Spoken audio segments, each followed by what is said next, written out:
what Nico's going to be doing is he's going to be hitting some golf balls. The object is to get the ball to land on the paper target. But what we're going to do is, this is not about hitting golf balls. This is about the process of learning anything new.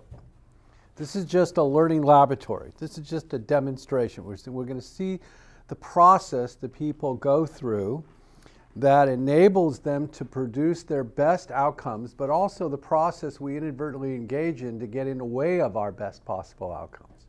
So it's just like he's just representing the human condition. So at some point, I'm going to give him some input, but I'm not going to tell him anything about how to hold the golf club or how to swing it. Remember, I'm just going to give him input around his focus, and I'm going to give him input to help him learn from his own experience. And at some point, I'll direct his attention. I'll give him a different way of thinking about something. And so with that, you're up. You hit from here. I want you to go ahead and do your best just to hit that ball and have it land right on that little target.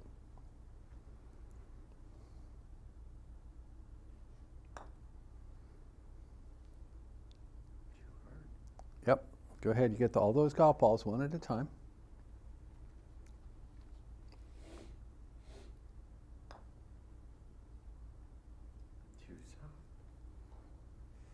Or I'll just move it out of the way for you.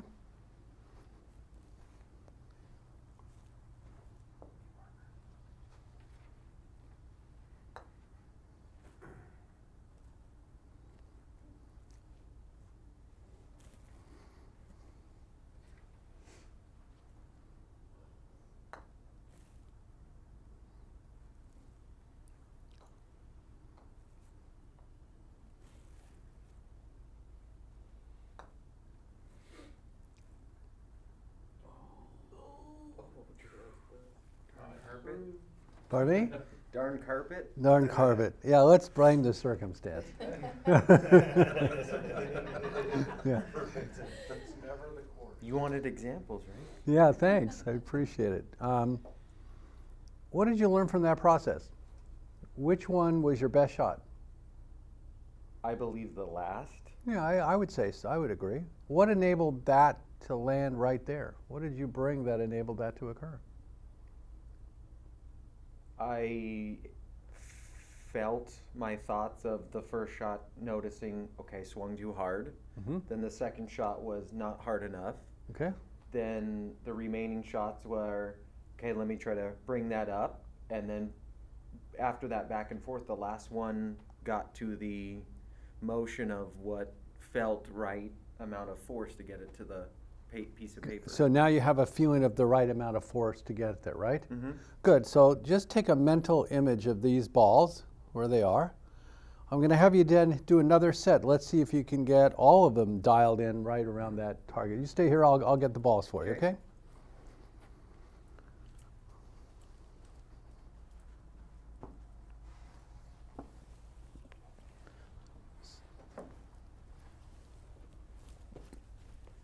Okay. Let's do it again.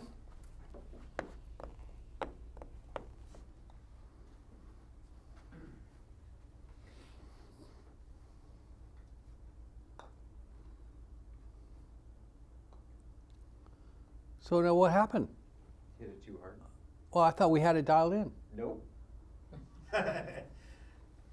Well, how come? I feel I've lost that train of thought of where I stopped the motions, and now I'm resetting all over again. Oh, okay. Does that ever happen to the rest of you? You learn something and then you have to relearn it over and over and over again? Okay. Let's keep going.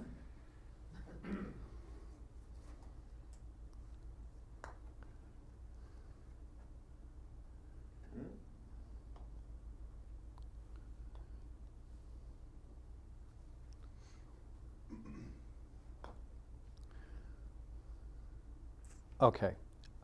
Now let me ask you something. Are you open for some input? Absolutely. So remember I said assess the listening? A wonderful question. If you're going to coach somebody, ask them, are you open for some input? Don't just assume they're ready just because you're ready to deliver it, right? Are you open for input? So I noticed that you did a couple of things the ball that you hit really close to the target, you did something in your process that clearly you're not conscious of. What you did is you actually spent a few more moments looking at the target before you hit. All the other shots, you look very briefly and then hit. That's one observation piece. The other observation is I noticed that as the ball passed the target, you started disengaging mentally. And immediately your focus went to grabbing for the next ball. Well, we call that being a little hard on yourself. See, part of my business is I coach professional golfers on their mental games. So every Wednesday I'm coaching a group of young professional golfers. And the biggest thing I have to help them learn, which is I want to help set the stage for all of you to learn, is how to be present to a mistake without the beat up. How to stay present without disengaging. Like, it's a horrible shot. Just be present. Watch it bounce out of bounds. Watch it until the ball comes to rest. So I really want to encourage you to see if you can stay curious to, fascinating. The ball just rolled through the wall and it's bouncing down Simon Street. Amazing. Look at that. Just stay present to the whole process. Okay. All right. So here's how I'm going to have you start. Skill number 1 is locking into your target. It's really important for you all to have personal and professional goals. This year I've challenged Matt to challenge all of you to come up with very specific personal and professional goals. I want you to be really locked into a target that's important to you and have that be the dominant focus for you rather than the news and all the other distractions that we can engage in. Have your dominant attention on that target, and I'm going to illustrate the power of that in this exercise. I want you to stare at that target until it's the dominant part of your visual field. I want you to stare at it and you go until it gets wider and brighter. Once you have a clear impression of it in your mind's eye, then you can return your glance to the ball and when you're ready, hit. But just lock in first and go ahead when you're ready.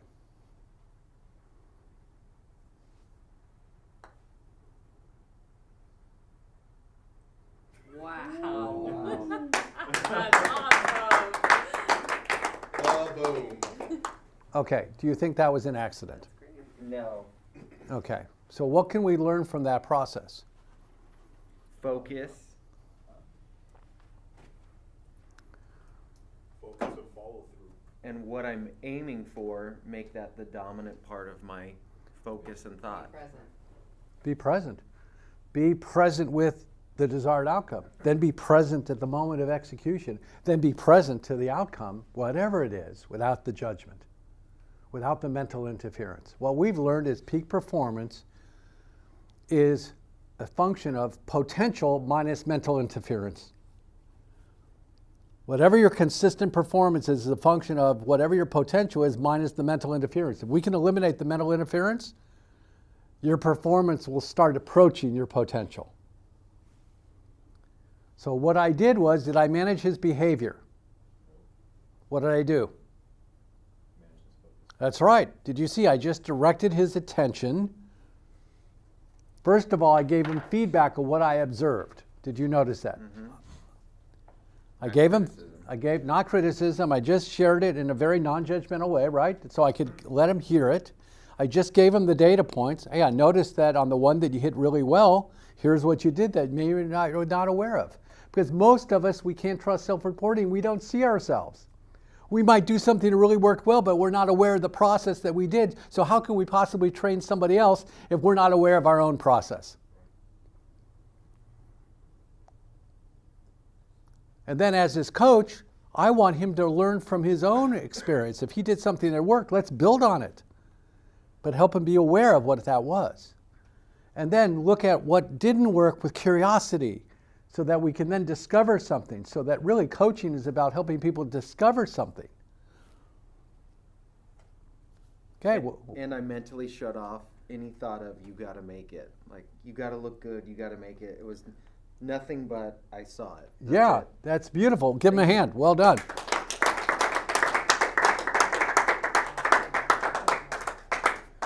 Ready for some miniature golf? All right. John, you're up. Now he has the answer. scripted that Okay, any so better. what he was talking about that entire time. Like everybody's all like, oh my god. Train him. Yeah, Tiger Woods hasn't heard of you, unfortunately. You guys hot? No. You are. I'm freezing. Shivering. It's about to get hot in here though. Yeah, yeah. All right, John, you have all those golf balls. Go for it, buddy. Cool. Knock it in. Nail it. It's in a minute. Okay.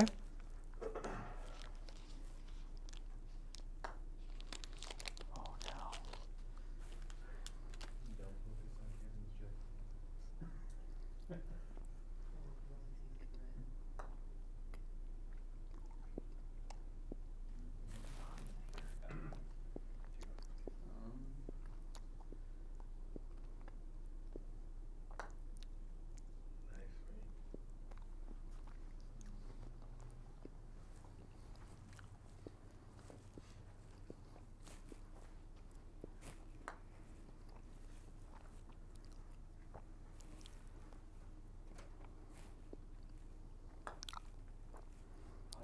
Not strong today. Okay, so John, let me ask you something.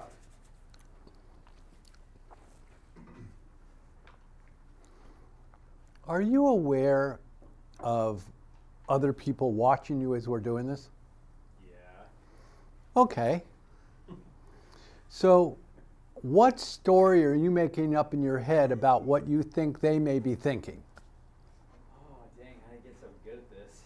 Yeah, I got nothing. I don't really care what they think, honestly. You don't care what they think. Not entirely, Really? no. Come on. Wow. I have one thought. Is Kevin thinking of how he's gonna beat me when we play golf tomorrow? Okay, good. Perfect. I just want you to see that even that thought about him may take you away from your focus on this. Okay. How many of us ever in life get caught up in thinking what other people might be thinking about us? Do any of you ever do that? Yeah. So can we see that when we do that, it takes us off track? See, if I were to interview these people right now, what they might be thinking, I bet you somebody is thinking probably, thank God he's doing it, not me. Because most of us, we have no clue what other people think. But we make up stories about what we think they think. Then we engage in behavior in reaction to the stories we think they're saying about us. And then they react to our reaction and we go, aha, I knew it, see? Okay. So you open for some input? Absolutely. Okay, super. I'm going to use you as a little demonstration for this tool that I call intention. And we're going to talk about intentions a lot during the next year. So intention is focused thought, action, and spirit toward a specific and desired outcome. And I'll cover that. You'll have that definition on the tape. If you look at it, that focus circle, what we've done is we've created a tool that takes advantage of this, which acts like gravity. And we've come up with a tool that you can use consciously. It's focused thought, action, and spirit toward a desired outcome. So his desired outcome is to get the ball to land on the target. Is he more in control of what he brings to this process or what he's going to get out of it? What he brings. What he brings. Because can everybody see that what you bring, the spirit you bring, the energy you bring, the mindset you bring to the customer, you're in control of that? You buy that, Sergio? That you're in control of the mindset you bring, your attitude that you have, the way you communicate, the spirit you communicate to that customer. You're 100% in control of that. Well, what we've noticed is the more I bring the right mindset with the right attitude and the right spirit at the right time, the more I end up having what I want. So this is about being very intentional. So you're going to start with identifying, looking at the target like I suggested that Nico do. Just look at the target, but then I want you to identify what spirit or energy can you bring that you think would affect a better outcome. So I'll give you some choices. It could be smooth, a smooth quality to hitting the ball. It could be gentle, it could be relaxed, Which of those words resonates with you, John? Smooth, gentle, or relaxed? I feel like relaxed. Yeah, beautiful. So here's what I want you to do. I just want you to hit the ball. Don't have the target in mind for a moment. Just hit the ball just to get a baseline on how relaxed you are. So like 10 would be totally relaxed, 1 would be really tense and anxious. Okay. So you get the numerical scale, 10 totally relaxed, 1 gripping, grinding, anxious. Okay. Okay? All right. Go ahead and hit the ball. Just tell me 1 to 10. 1 to 10 on relaxed. Probably like a solid 6. Solid 6. Beautiful. Let's do it again. 1 to 10 on relaxed. Probably a 7 or 8. Yeah, that. Now, how many noticed that second stroke was a little smoother than the first one? So isn't it interesting, as the relaxation went up, the quality of the putting stroke got better.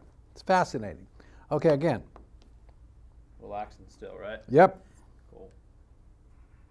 1 to 10 on relaxed. Getting more relaxed. It's like a 9. 9. Beautiful. Again, one more time.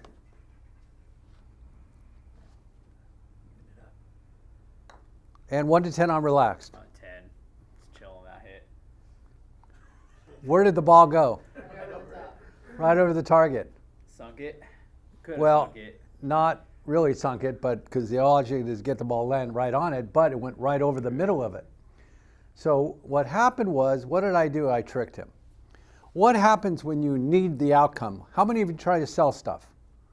What happens when you need the sale? What happens? You never get it. You never get it. When you get attached to the result, you can't have it. But when you get committed to a process, you put yourself in a better position to have the result. All I got him to do is hit with a relaxed spirit. What I got him to do is within 5 minutes have an entirely different putting stroke. Have you seen that? Entirely different putting stroke. Now I just need to help him dial it in to the right distance, which is going to be very simple because it's just going to be a different spirit that he's going to bring. Is everybody getting that? I'm helping him learn a new skill without any behavior orientation. Just putting his focus on his intention. If you brought that same intention to that crane thing I was hearing about at the break, and you just said, you know what, I listen to everything that goes on in the room, just so you know.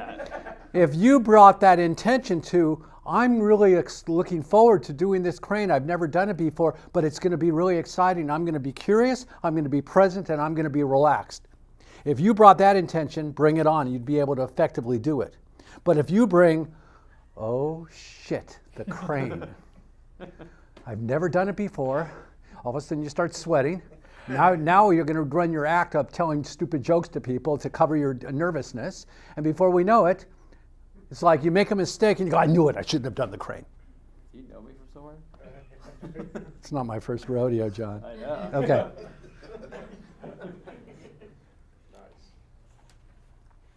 Does everybody get that?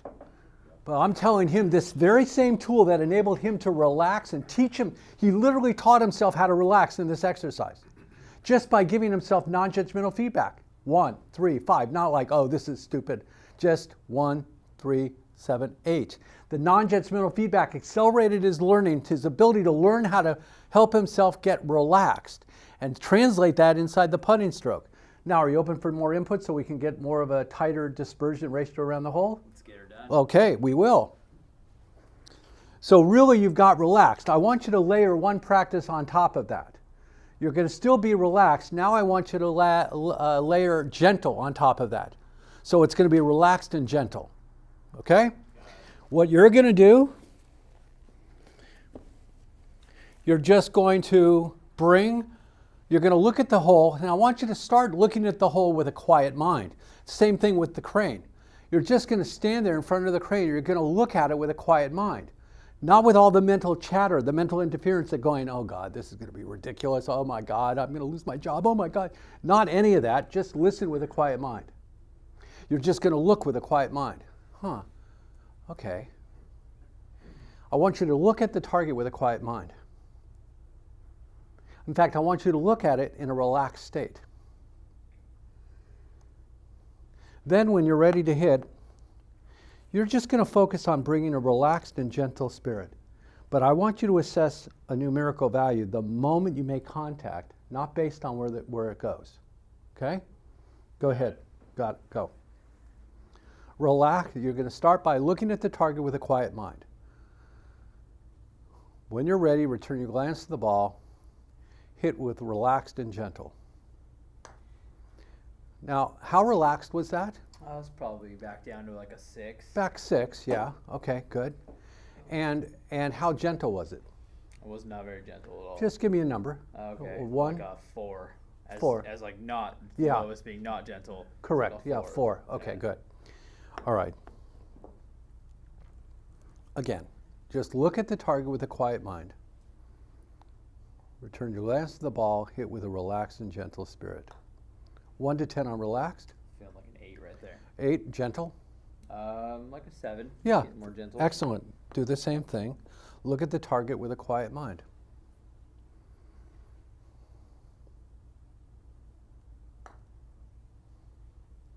One to 10 on relaxed. Like an 8. 1 to 10 on gentle. Might have been a little hard, like a 6. A 6. Yeah, I think that's fair. Again.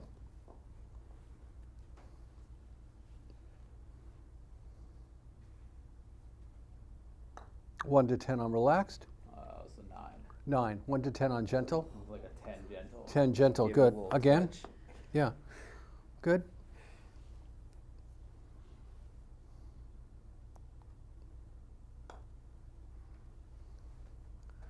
And then the learning stopped. How did that happen? I got unrelaxed because I was like, oh, I hit the top of the lung last time. Now I got to hit it again. Okay, so what happened is, listen to what happened. What happened is, he went into this thought process called, now I have to hit it again, called, now I'm attached to an outcome, and when you're attached to the outcome, it compromises the process. Did everybody see that? Up until that point, it was all discovery. He was just in a learning mode. When you get triggered by people's performance, it shuts down their ability to learn.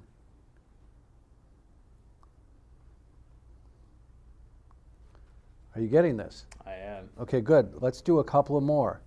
I just want you to, the goal here is for you to be at 10 relaxed and 10 gentle. That's the goal. Got it. That's just going to be an outgrowth of your intention. You're only in control of your intention. There are variables outside your control that is going to affect the result. Somebody might, in the middle of you hitting, might jump up, grab the ball, and take it.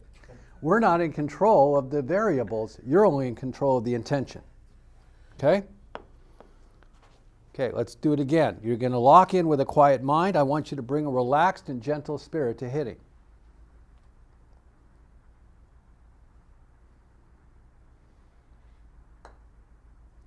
1 to 10 on relaxed.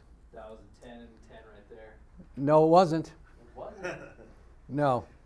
I think I was a little hard on it. But It was a 10 on relaxed, yes. But what about gentle? Could have been like a 5. I definitely ripped that thing. Yeah. How many of you think that was a 5 on gentle? How many think that was like a 2 or a 2? Okay. Now, can everybody see the value of this? It's not about John. We can't trust self-reporting. We don't see ourselves. So he's thinking that was a 5, so his ability to calibrate effectively is not going to be that effective because he didn't give himself an accurate data point. Okay, again, I want you to look for a few more moments with a quiet mind because you seem to go through the motions of looking, but not really that. That's much better. Look with a quiet mind. Now bring a gentle and relaxed spirit.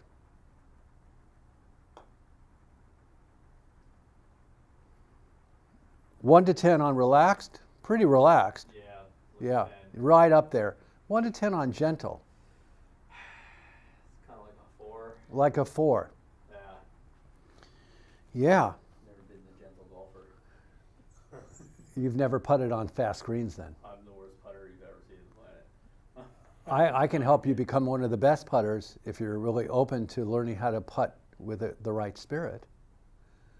Might have to take you up on Well, all you have to do is practice what we're talking about. You see, if you can practice choosing the energy to bring to the stroke, you can putt on any green. You can putt on a green that has a step meter of 14 or 9. 14 means it's really super fast. Super fast. Didn't know there was a rating to it. Yeah, there is. They rate the greens every morning, and the better courses. So that golfers who really play a lot know, oh gosh, the greens are rolling really fast today. Okay, so I want you to. This is an opportunity not only to learn this intention tool for dealing with the cranes and all the other issues in life. This tool will help you become a much better putter. Are you in? I am. Okay.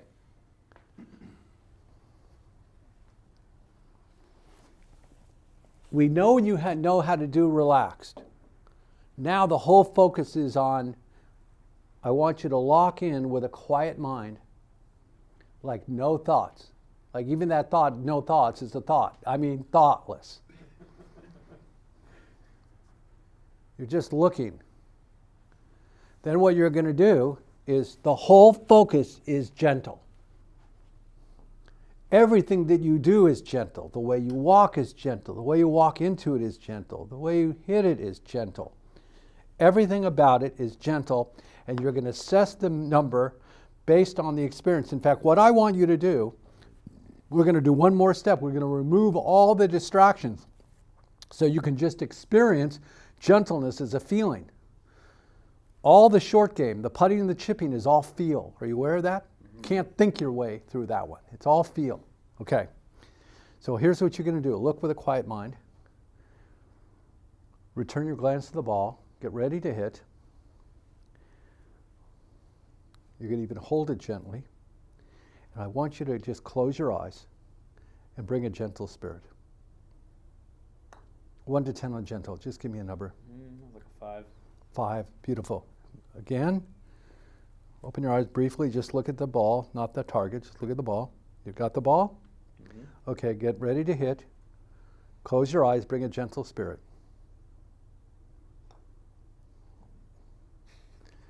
What? 1 to 10?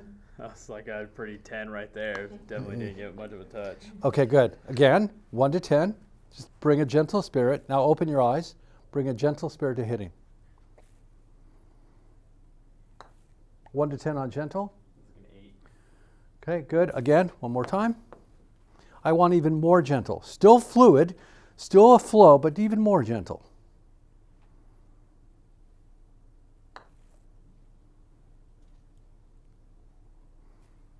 Still feeling like an 8, 9-ish.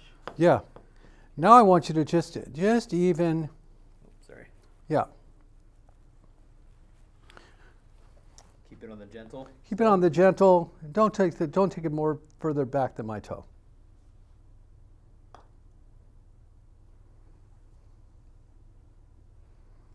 think that wasn't too gentle. No, but give me a number. 7. 7. So I want you to begin to see that whether you're aware of it or not, you have some thought process that's generating the lack of gentle. Are you aware of what the thought process might be? Yeah. What is it? I really need to hit this gently. And so I can't hit it gently. Right. That's a beautiful awareness. So when you think, now you're translating the need for the result to the need to, I need to do this differently than the way I'm doing it. Right. When we feel the need to do something differently than the way we're doing it, it sets up resistance. Does everybody get that? So when you have resistance, you have tension. So what if we could let go of the need to do it differently and just be in the discovery of what it is to be gentle? It's a lot easier said than done. Is it? I feel so. Does it easier said than done what? What's easier said than done? To just let it go and just be gentle, because that's what I'm thinking about. So it's just like, I don't know. So what I'm challenging you to do is rewire your brain, aren't I? Yeah, Because you're so into the target. absolutely. You're so into the objective, right? And if I can get you to practice, I just want you to start to practice the experience of detaching from the objective so you can be present in the moment, so you can just explore and experience that. Then from there, you can figure out what to do with it. But I want you to kind of let go of all the thoughts about how to do this and just hold the intention hold the possibility that the awareness is going to emerge for you naturally. Okay. All right? You willing to kind of give that a shot? Got it. Beautiful. All I want you to do is just hit with a gentle spirit, assess a numerical value the moment you hit, and stay curious. Okay? Go. 1 to 10 on gentle. Like a 5. 5. Good. Again.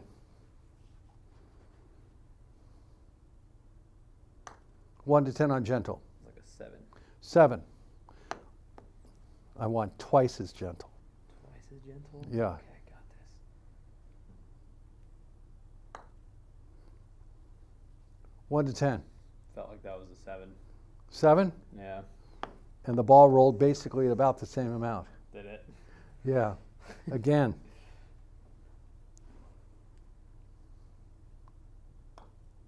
That was nice.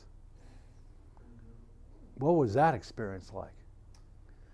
Energetically, that was totally different than the others. Are you aware of what was different? Not at all. One bit. Did everybody see that energetically was very different? I want you to start being mindful of that, mindful of your energy, because that was very different. Everything was quiet. Everything was much more at ease. Okay? Right. Let's see if we can experience that again. So that sense of ease, that it's really, it's just, yeah, very nice. Yeah, Interesting. isn't that interesting? It is. So when I can get you to really detach from the outcome and even detach from all the rules you have in your head about how you should be, and you could just simply be here in this moment, all of a sudden things are easier. And isn't that a paradox? Things are easier and you get a better outcome. Versus when you're struggling to do something, it pushes the outcome away. Does everybody capture this? It's remarkable that in basically those 2 putting strokes, if you keep doing that kind of putting stroke, you will be under 2 putts per hole in a round. Guaranteed.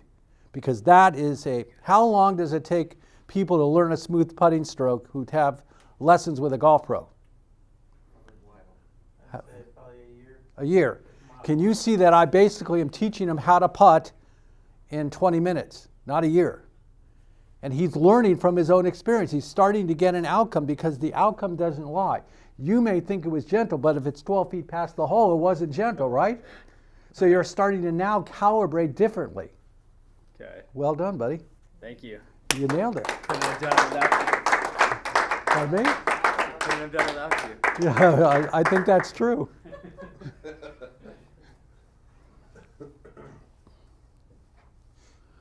So can everybody see now, let's apply that to John dealing with a new experience called the crane. Thanks. Yes. He looks at the crane. If he looks at the crane and he's agitated, what do you think is going to happen to his learning curve? If he looks at the crane with curiosity, like, all right, I wonder how we can do this. And he looks at it as an adventure and he's really present in the activity, the learning will accelerate.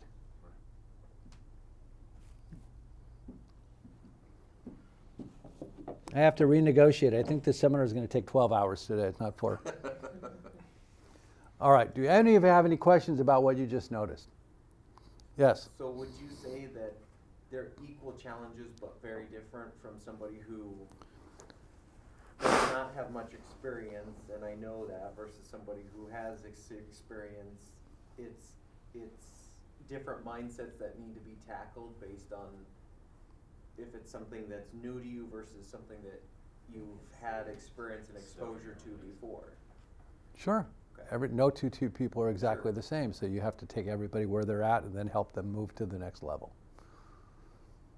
Yeah, Randy. I just have an observation by going through this process in my head, applying it to my experience in previous years.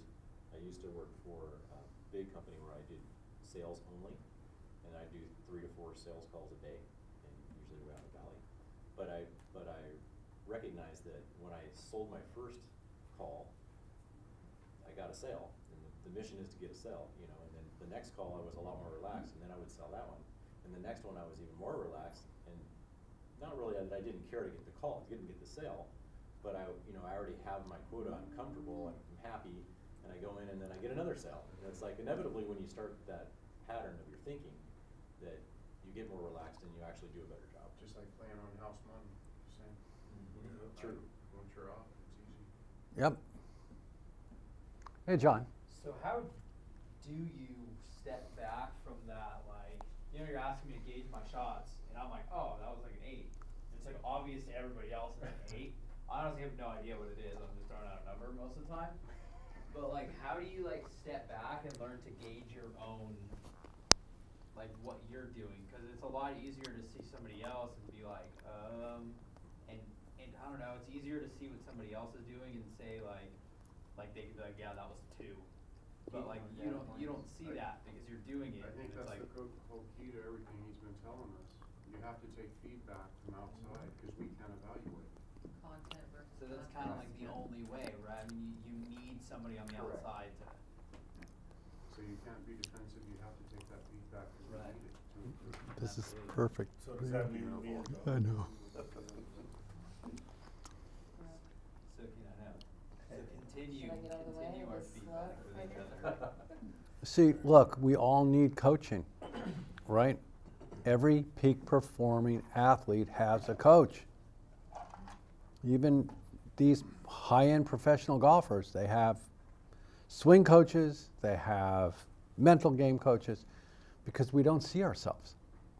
And hopefully we create an environment in here where people care enough about each other that where they're willing to have the tough conversation, they're willing to say the thing that maybe you don't want to hear, but you need to hear in order to make a change.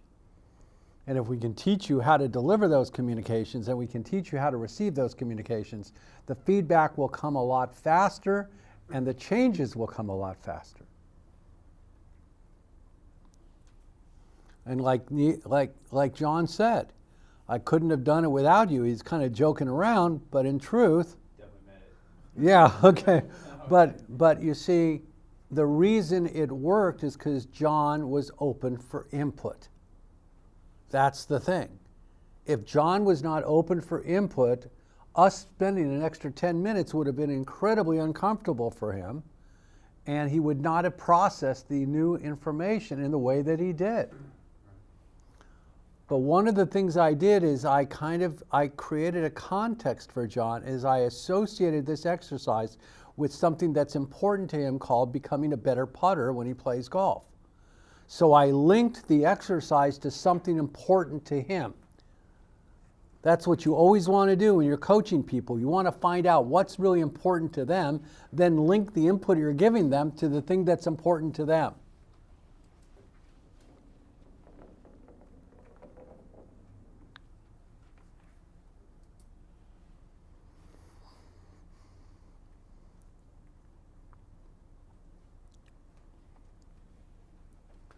So what I'd like to do is I want to go around the room. I want to hear what you've captured from watching the golf exercise with both of the people who did it.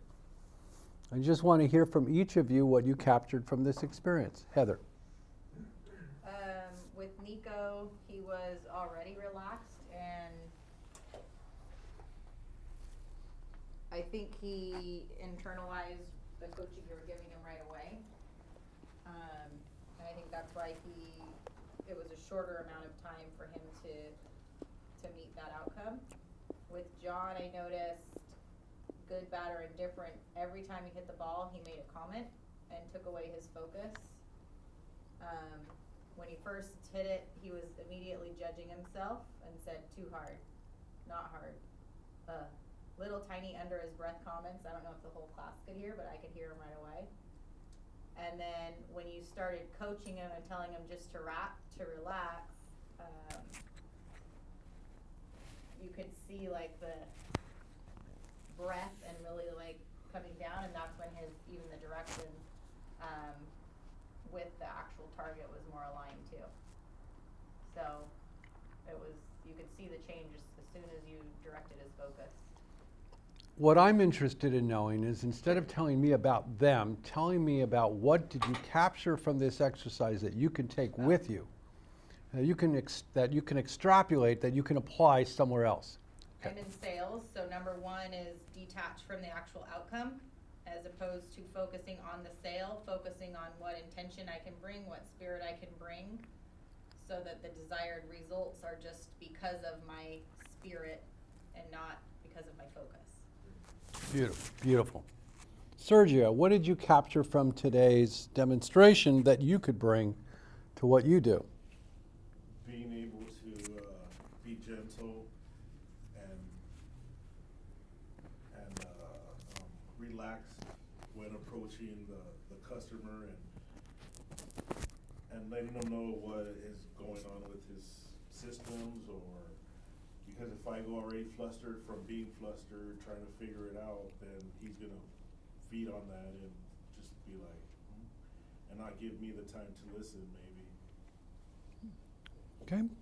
Mary, how about you? What did you walk away with from watching this process? Just to relax and almost try to detach yourself and step back and assess the situation from the outside instead of being, I guess, judgmental towards yourself and others. Well done, well said. John, how about you? I took a lot, actually. I mean, really, it's just being able to stand back and not worry so much about the immediate goal ahead, as much as it's just like, just relax and just be gentle and just do it and don't think about it, and be able to accept criticism from outside and to better yourself in every single metaphorical stroke you take. And yeah, and just, that's pretty much it. Cool, thanks. Yeah, I took you gotta be able to take feedback, and put it into what you're doing, and not get worked up about it, and just stay relaxed with it, and just keep taking the feedback, make yourself better.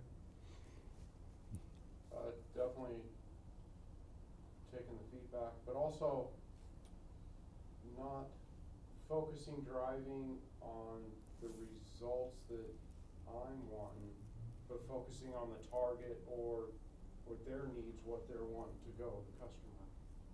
All right, that'll get us where we're wanting to be. So twofold probably for me is, one is myself and, you know, what my target goal is, and focus on that, relax like everyone's saying, but also recognize my team and helping them do the same thing. See where they're maybe frustrated or they're overwhelmed or something, and then be able to focus them.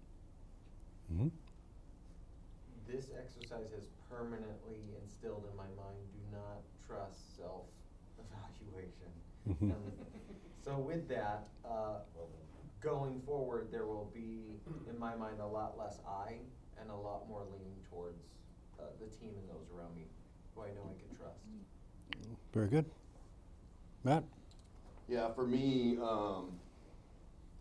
taking the results as data, right? Not judging ourselves to the result. The more you look at that and the more you beat yourself up, that's when the learning stops. So embracing the result and learning from it and course correcting without emotion or criticism produces a better outcome. And focusing on what's brought to the spirit, to the experience. And the more you focus on that rather than the outcome or the behavior, the better the result will be. The biggest thing is the feedback and the data. Okay, very good. Let's take we're going to take a real quick break for 6 to 8 minutes. But since we're talking about feedback, this is an opportunity for you to give me any feedback. Just to say, hey, just really quickly, what's working about today, what's not working. So it's very simple. What works, what doesn't work. Pretty clear, right? Heather, what's working about today, what doesn't work? What's working is bullet points reinforced by examples. whether it's scenarios within this room or the actual demonstration. What's areas for opportunity to improve? Sure. In my mind would be the tempo or the pace. Okay, got it. Sergio, what's working, what's not working? Pretty much all the information that you're giving is working for me, especially the one that, the question is, the one that I'm always gonna use is, are you open for input for anybody, you know? And that's gonna be my word, my sentence forever. Yeah, cause I don't know if they are open, like you said, you know, so asking that question. Teenagers typically will tell you no. Yeah. So do you not give the input? I'm sorry. Well, that's a whole other, No, that's a whole other program, Mary. That's a whole 5 hours. Yeah. I can't really say anything that doesn't work, cause, I mean, obviously it works. Okay, got it. Mary, what's working, what's not working? I think, I don't have any, I don't have any complaints. I think you seem very engaged. I'm very engaged, you know. Everybody's engaged, and I think that how you're breaking it down in detail, it seems like you have like a foundation, step-by-step process as to what the information you're giving us. But I don't have any Okay, complaints. good, thank you. John, what's working, what's not working? I really like this whole feedback thing, cause it makes me realize how stubborn I am. And when somebody does give me feedback, I mean, like, I do take it offensively, like, to just be completely honest sometimes, and I don't take it as like okay, I failed and I need to take that into constructive criticism and create strengths based off of that failure. What's not well, it's not really not working, but like taking this and bringing it to the rest of our team, the whole positive feedback thing, which I think we're already pretty good at. But definitely having like this kind of in-depth talk with them also and helping them understand it to the point where it's like, if I'm telling a guy or somebody else is telling me and somebody else is seeing that, the whole, hey, you know what, you messed up here and you need to take this into account or do that. If we're not all on the same page, under the same focus and everything, not everybody might see it the same way, so maybe get that spread out a little bit more. Like, it's easy for us to tell the rest of the text, like, hey, you know what, it's all about this, but you explain it in a way that's almost scientific, so it'd be cool to take some of that, like, in-depth information down to them. Gotcha, thank you. Kevin, what's working, what's not working? The examples, how we use it day to day kind of thing, is really cool. The hands-on, watching it happen in front of you, really works. And then I like the chart, the circle, the focus and how it all comes back in the event and just the different order that you learn about and that kind of stuff. So. Okay. Scott, what's working, what's not working? Working, definitely the bullet points, like Heather said, and relating back to reinforce points that we've already covered is working good. Not working, John dragging stuff out. The tempo. Just feedback, bullet point. Got it. Okay. Randy, working, what not working? Working, I'm very much a visual kind of learner, so seeing how this works and the adjustments that you made for the people mentally, and how we can translate that into our situations and challenges. Not working, I don't sound anything really that's not working. Okay. Nico, working, not working? To keep it simple, not repetitive, I share the same identical mindset as Heather. So, exactly what she said. Right. Which is bullet points, examples, and then tempo with the need improvement. Matt? Everything's working good. I like the models, the diagrams. As you know, I'm a very diagrammatical person, so bullet points, diagrams work well for me. The tempo's good for me. I think the speed is accurate for what we need as a learning group. I have no suggestions for others. Okay. So it's 3 o'clock. Let's come back in 6 to 8 minutes and we'll go forward.